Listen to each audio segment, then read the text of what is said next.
Hello, I'm Pamela Davitt with Data-Guard365. We welcome you to our podcast today with Epic Brokers. We're pleased to have Richard May, Strategic Placement Leader of Epic's National Cyber Practice, together with us today, as well as Data-Guard's Operations and Chief Information Security Officer, Frank Howard. Welcome, gentlemen.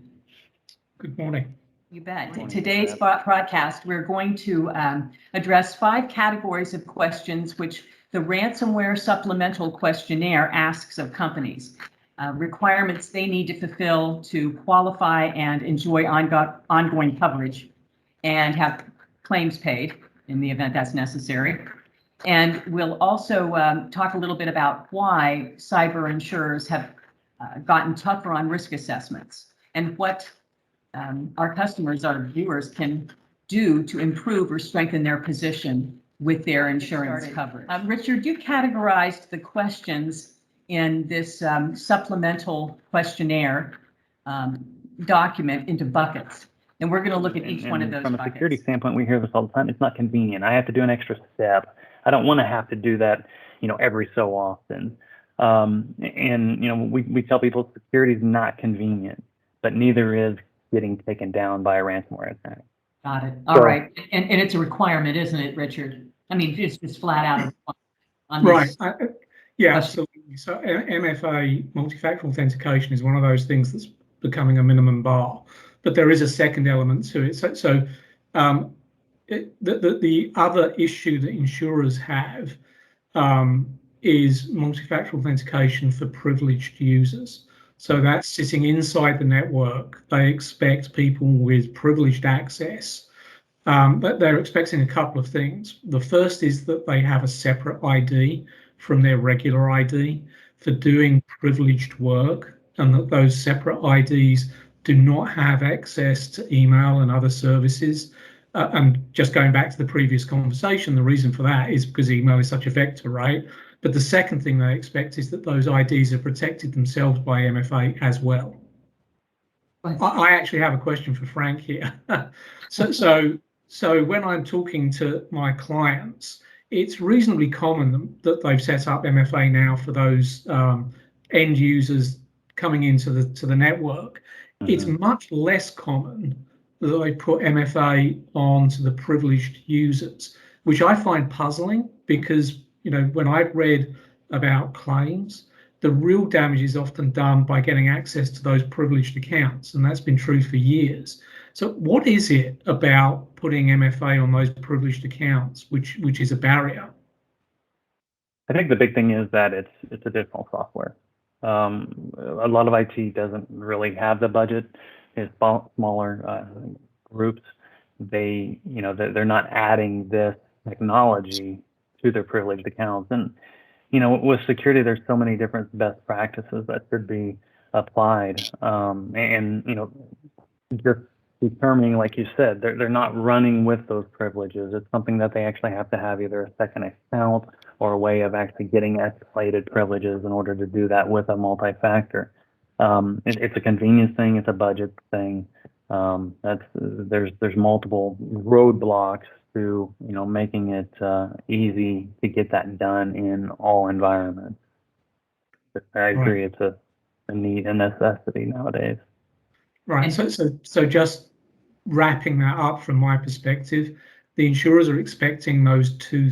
Well, I guess it's 3 things, right? Multi-factor authentication coming in from outside the network, a separate privileged user account, and that account is protected by MFA. Those are the 3 sort of big buckets of protecting the network that the insurers are looking for coming in. And as I said, without those, many insurers are declining out of hand. And Frank, I've heard you take on the hard discussions with customers and don't always tell them what they want to hear, but what they need to do to secure themselves. So here you have it straight from the horse's mouth. Richard May tells you must they need to be told that this is something they should be doing. So it adds a little it makes it a little easier for you to take up those hard discussions maybe. So Frank, you're talking about artificial intelligence with behavioral detection monitored 24 hours a day, 7 days a week. And Richard, this kind of security arrangement, insurers look very favorably on that, don't they? Yeah.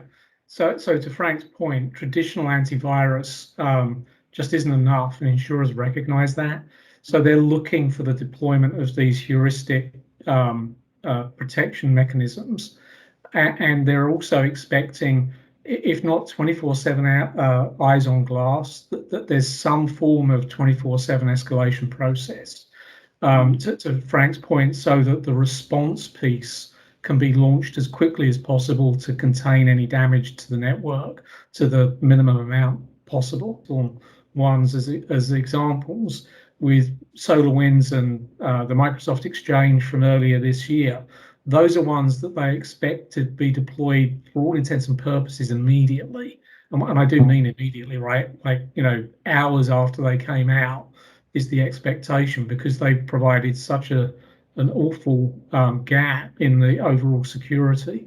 So they do want to see that there are good patch processes in place. And then when we switch to backups, the real issue is now that the ransomware can get to a backup if it's not protected. So, there was a strong move to just simple online backups, but unless those backups are themselves isolated in some way, shape, or form to protect against ransomware getting into the backup itself, it's a problem, right? So insurers like to see backups pretty much on a continual basis.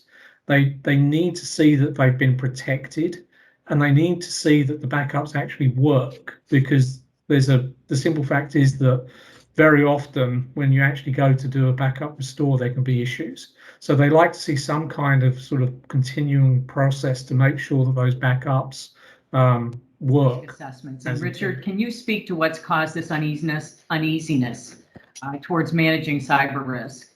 Right, absolutely. So it's actually what Frank was just talking about, which is often referred to as double extortion. So in the past, ransomware would encrypt a machine, maybe a few machines, it might get to a server, but it rarely went much past that. The current versions are much more sophisticated. We've seen them take down entire organizations on a global basis, taking them 10, 15 days to recover. And as Frank said, they're also now, before they launch the ransom event itself, they're also exfiltrating the data, and they're using that data as an additional lever in the extortion process.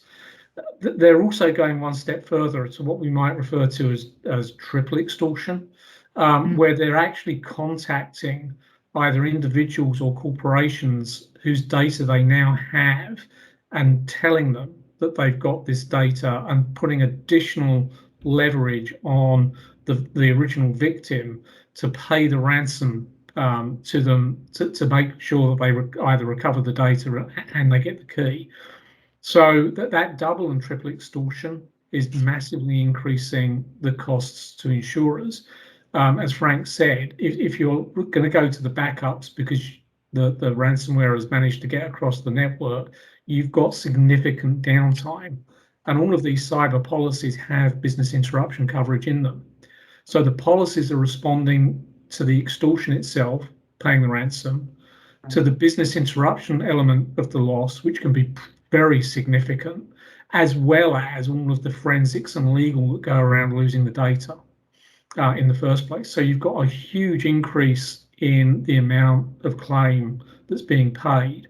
So an acceleration of both the number of times this is happening, the frequency, and the absolute cost, the severity, is really making a huge change to the insurance marketplace. More and more insurers, as I've said before, are just declining risks outright if they don't feel the controls are correct, or they're doing those limitations around ransomware, for example, and they're increasing the retentions substantially. I've seen the retentions go up as much as tenfold on these risks.